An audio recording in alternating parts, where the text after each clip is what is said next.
terutama untuk pihak Raja Wali, Mbak Heni ya yang sudah ngundang, dan tentunya ada Mas Embun ya, ada Mbak Yayat, ada teman-teman. Jadi dengan Raja Wali hubungannya jadi kayak apa namanya seperti teman kantor ya, karena memang saya berkenalan dengan tim Raja Wali sejak tahun 2009 gitu. Jadinya menulis sebetulnya belum apa bukan dari 2009 tapi dari 2008 ya. Cuma kenal dekat dengan Raja Wali sejak 2008 2009. Oke. Kemudian menulis buku menjadi kewajiban seperti kata Mas Wisnu ya. Saya rasa nanti teman-teman yang lainnya, Mas Eri dengan Mbak Feli juga sama, bahwa nulis itu kewajiban, dan mau nggak mau kita harus nulis ya. Bukan cuma karena harus nulis, tapi saya rasa ini adalah bagian dari sumbangsih, seperti judul tema ini ya, Hari Buku Nasional gitu ya.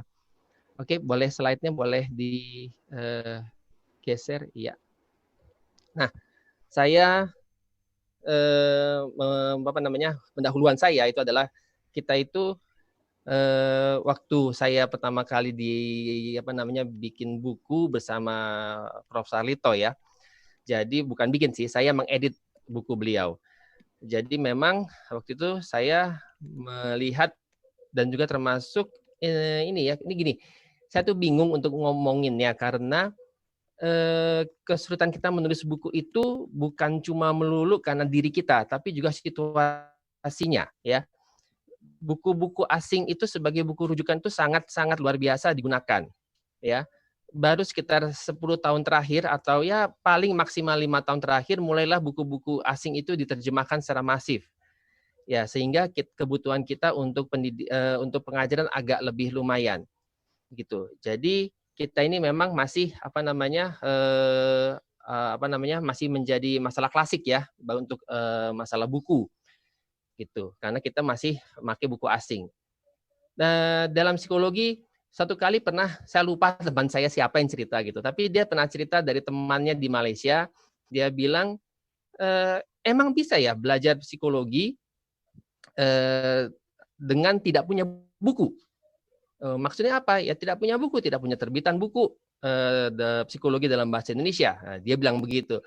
Nah, kalimat pernyataan itu saya ingat terus gitu loh ya.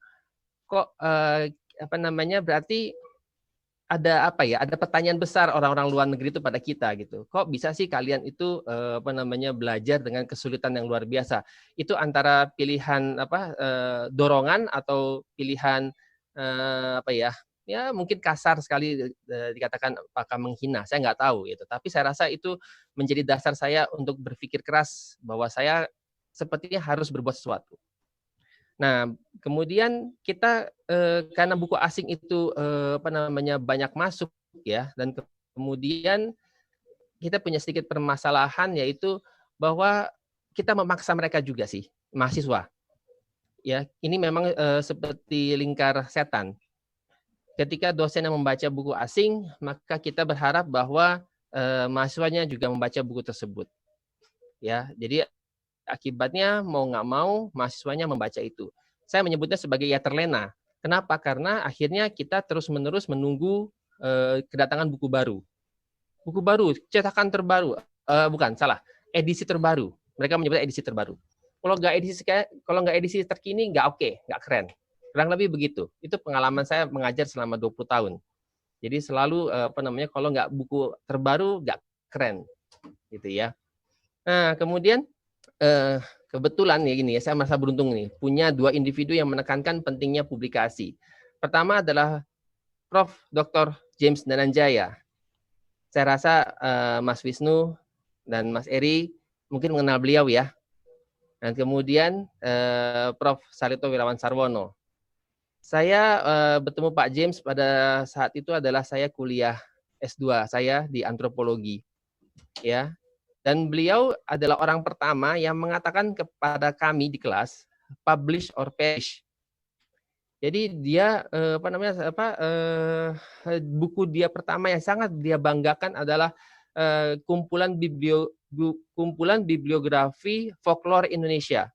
yang dia tuliskan di tempat dia kuliah di Amerika. Saya lupa sekali tempat beliau S2-nya.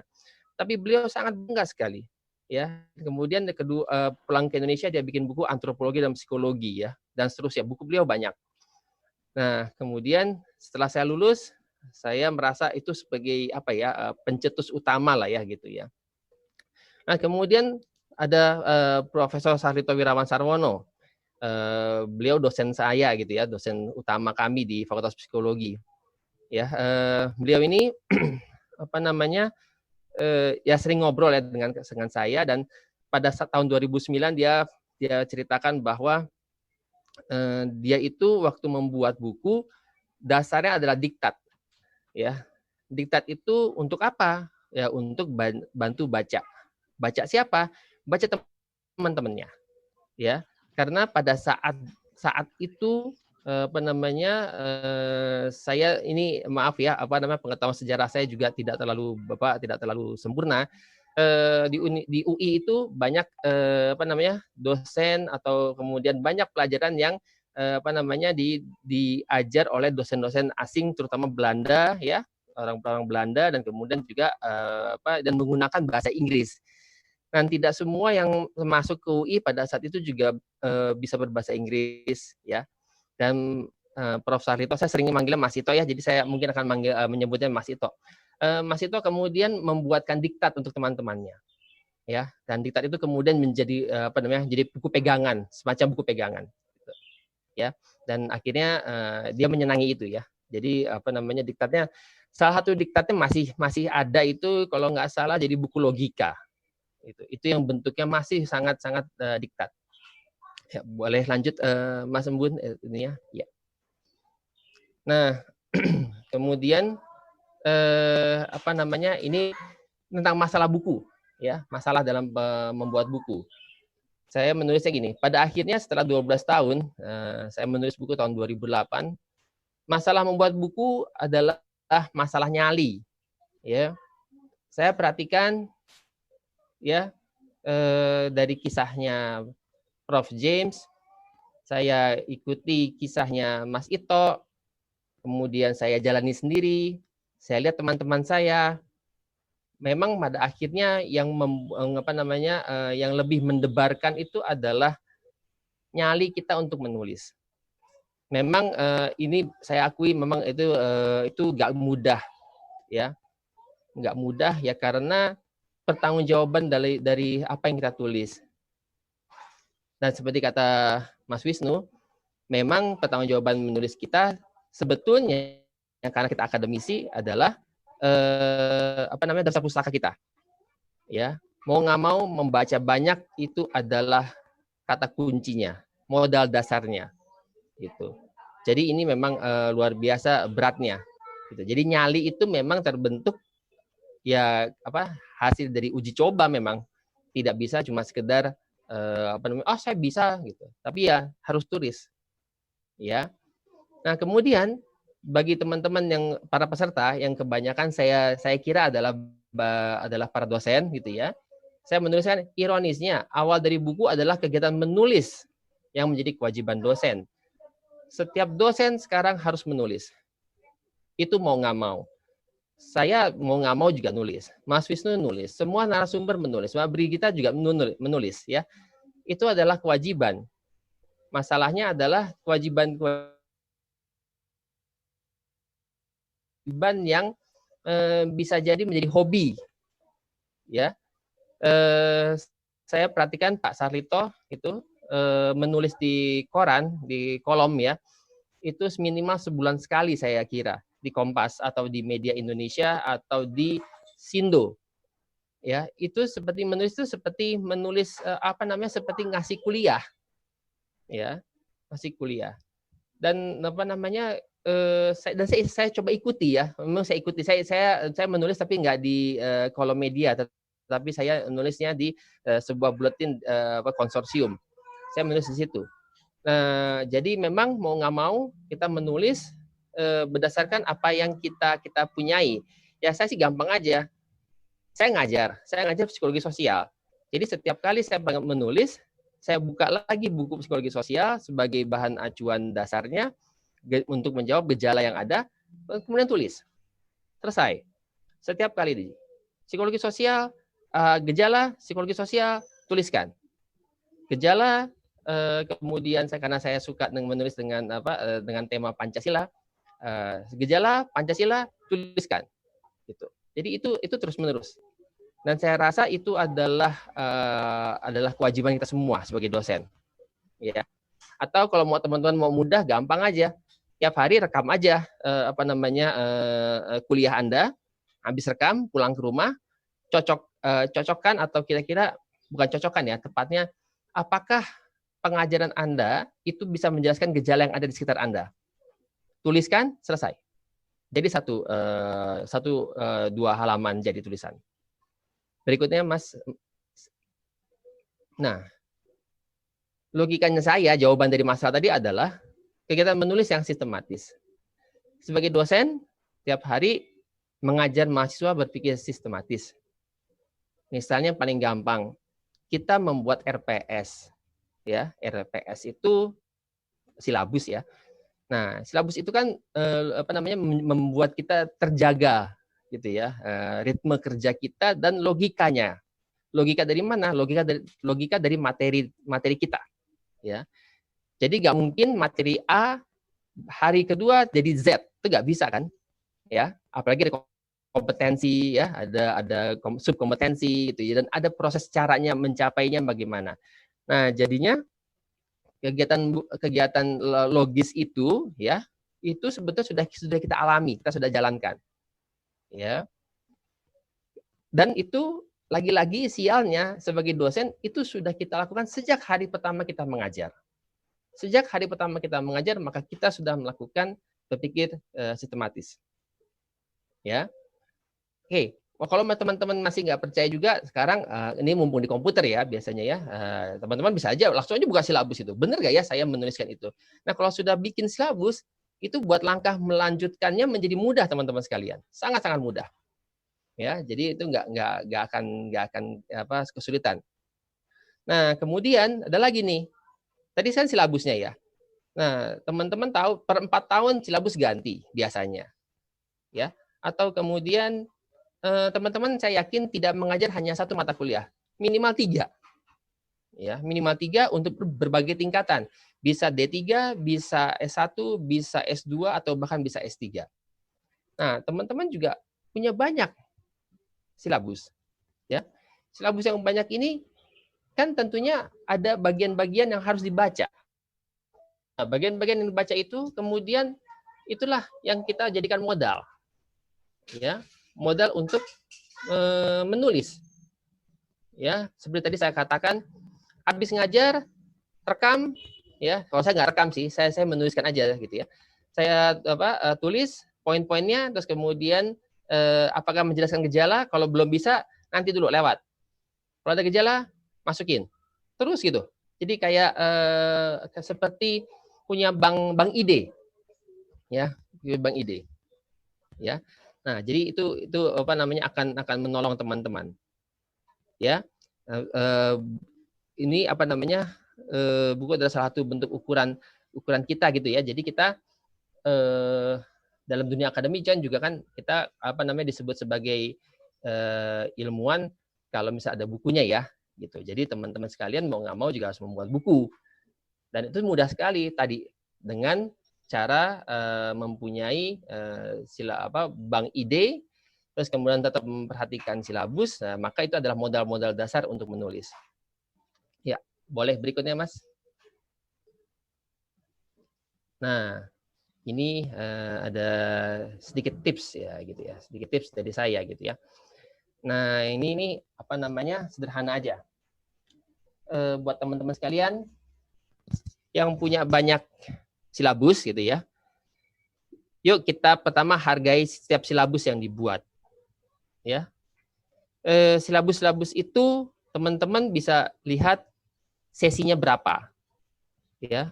Kalau ada 10 sesi, saya menduga itu minimal bisa jadi minimal 6 sampai 8 bab. Ya, sudah nih ya. sudah pasti. Kalau teman-teman punya, bayangkan, kalau jika teman-teman punya 3 silabus untuk 3 mata kuliah, berarti teman-teman sudah punya calon 3 buku. Ya, sudah nih ya, itu udah pasti kan, karena silabus pasti mesti ada. Sekarang kalau ada pemeriksaan akreditasi, pasti tanya adalah silabus.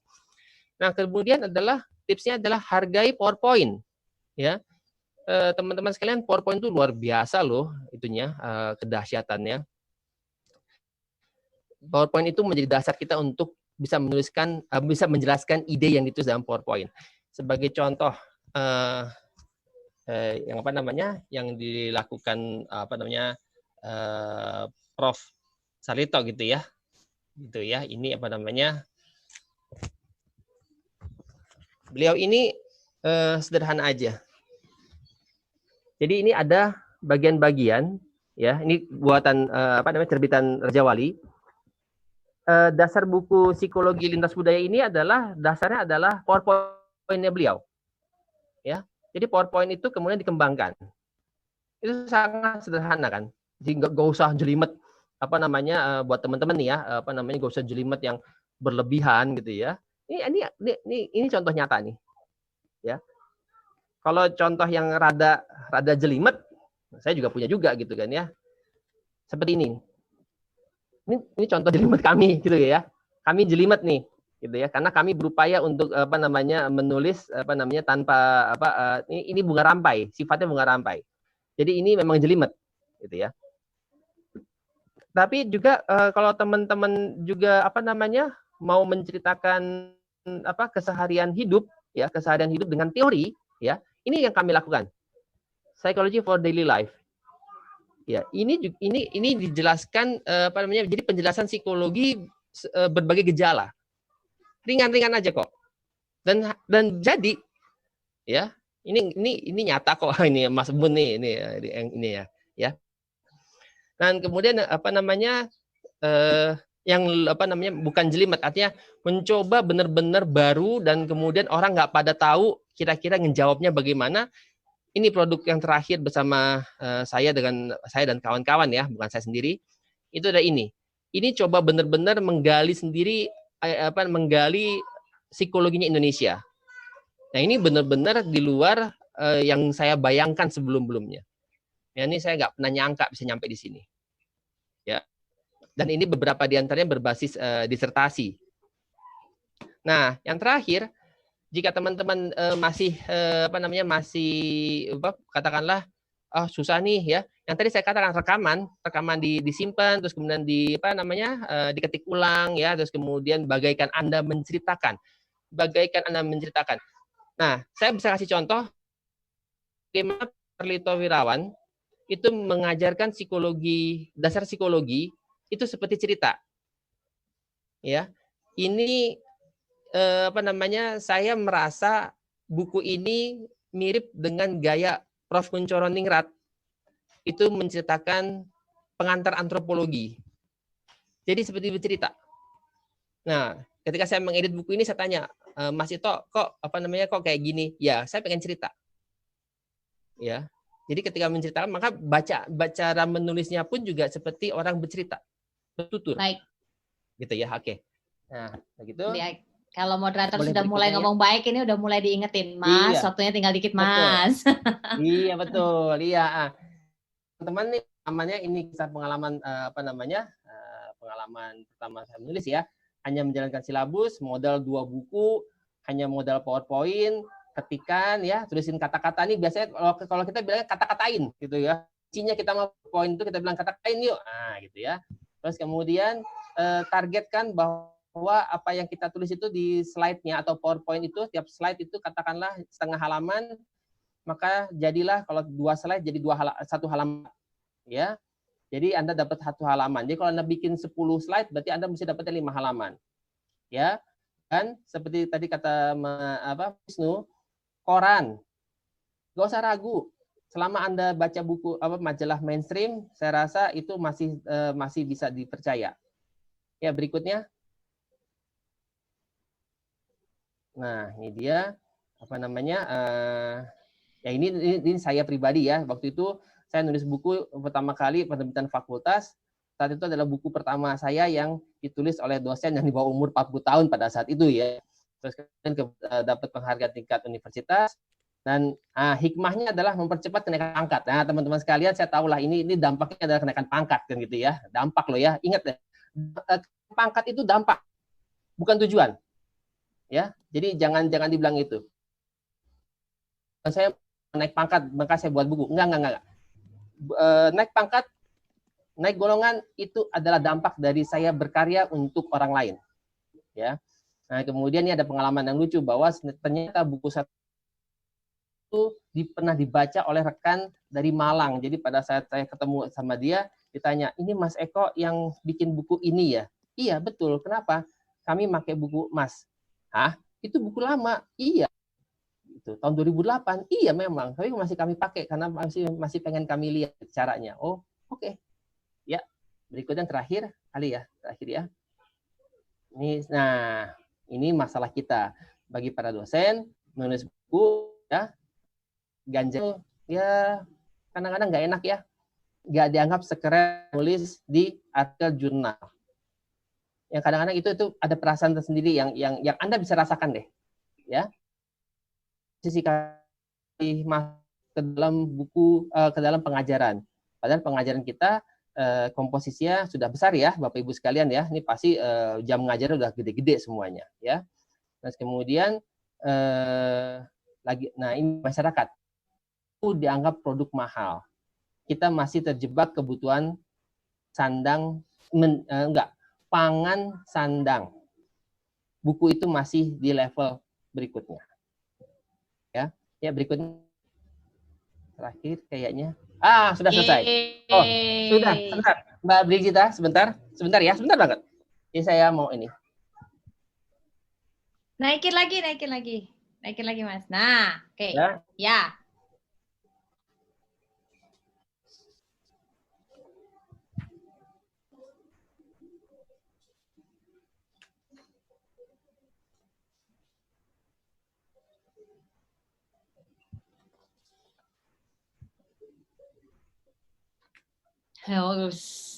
Ya, dunia akademik butuh buku Anda. Terima kasih Mas Eko, luar biasa sekali menginspirasi. Paling tidak apa yang disampaikan Mas Eko ini menjawab pertanyaan-pertanyaan yang tadi sudah masuk di chat. Bagaimana tipsnya, bagaimana kemudian memulainya, seperti apa yang bisa dilakukan. Baik. Bapak Ibu, tadi saya sudah sampaikan beberapa pertanyaan yang sudah dituliskan melalui kolom chat kepada Bapak Ibu. Tadi Mas Wisnu sudah sempat memberikan respon berkaitan mengenai pertanyaan-pertanyaan yang coba saya sarikan karena mayoritas pertanyaannya sama. Bagaimana caranya mengatasi kebuntuan, bagaimana caranya meningkatkan motivasi, bagaimana caranya supaya kita ini bisa mau nulis. Nah, tadi kan sudah disampaikan bahwa ada dampaknya ke belakang. Sekarang saya berikan kesempatan kepada Mas Eko. Silakan Mas Eko untuk bisa merespon pertanyaan-pertanyaan tersebut. Ya, terima kasih Mbak Brigita. Saya tadi sempat lihat di chat ya, di perbincangannya itu ada beberapa pertanyaan buat saya. Tapi ya saya akan jawab, tapi saya hanya nyebut nama dan kemudian jawaban saya. Saya lupa pertanyaan-pertanyaannya nggak saya tulis ya. Untuk Rismawati katanya saya lupa pertanyaan, tapi saya jawabnya gini. Bikin buku, oh ya, kalau ada perubahan silabus, apakah saya mesti bikin apa yang saya harus lakukan? Ya udah, bikin bukunya, ya. Terus kemudian kalau ada perubahan kurikulum, ya atau silabusnya, itu kan 4 tahun sekali. Ya bikin edisi kedua, selesai. Ganti silabus, bikin edisi ketiga, selesai. Terus kemudian untuk Mas Arono, gitu kan ya, targetnya saya berapa setahun? Nggak ada target, ya. Tapi produksi. Saya nggak punya target, saya produksi. Jadi setiap kali saya punya ide, saya tulis, walaupun itu cuma jadi artikel, bukan cuma ya, tapi artikel semi populer itu harus jadi. Saya misalnya nggak boleh saya kalau kuliah itu sampai tidak ada tulisan saya sendiri, minimal untuk diri saya sendiri, saya anggap saya gagal. Jadi produk saya targetnya adalah target diri sendiri. Untuk Mas Erigana, nulisnya gimana cara nulis buku? Logika berpikirnya seperti skripsi, harus logis, harus ada rujukan, ya, fakta, data, ya, kan sama ya, skripsi, tesis dan disertasi sama. Logikanya dipakai untuk ngajar, itu aja. Terus kemudian untuk Rita, buku, saya bilang jawaban saya adalah buku ya buat mahasiswa. Jadi target kita adalah buat mahasiswa. Untuk Mas Jamal, apa namanya, kok nggak selesai-selesai urusan saya katanya. Mas Jamal, tulislah apa yang Anda mampu selesaikan. Jangan tulis apa yang Anda tidak mampu selesaikan. Untuk Mas Saputro, apa namanya, kelayakan sebuah karya itu bagaimana? Yang melayakkan karya Anda itu adalah Anda sendiri. Saya bangga dengan karya saya, maka setiap kali saya ngajar, saya pasti pakai buku saya. Pak James Dananjaya itu selalu bilang, kalau apa namanya, saya ngajar pakai buku saya, titik. Ya memang konservatif, tapi memang itu buat apa, self esteem ya Mbak Brigita ya. Jadi kita kalau kita ngerasa bahwa harus dinilai orang lain terus, itu capek. Ya kita harus nilai diri kita sendiri ya. Terus kemudian Mbak Sri, gimana cara nyelesain nulisnya? Cicil, nggak bisa langsung. Ya, beli rumah juga nyicil ya, gitu kan. Mas Alfurkon tanya, apakah hasil belajar atau dari lahir? Enggak, itu belajar. Menulis itu belajar, enggak ada dari lahir. Terus kemudian Mas Eko Sugianto, untuk ngirim naskah ke mana? Ke Raja Wali atau penerbit lainnya bagaimana, lengkap atau draft? Lengkap sebaiknya. Karena kalau berantem nanti sudah enak, perbaikannya lebih enak daripada kalau cuma setengah-setengah. Dan untuk Mbak Herta, terus kemudian apa namanya, kan semua buku judulnya sama, temanya sama. Apakah kita mesti berbeda? Kalau saya bilang ambil aja, buatlah. Toh yang punya setiap penulis punya rasa sendiri, nggak akan pernah sama. Itu. Saya rasa itu demikian jawaban-jawaban singkat saya untuk pertanyaan-pertanyaan yang cukup banyak, Mbak.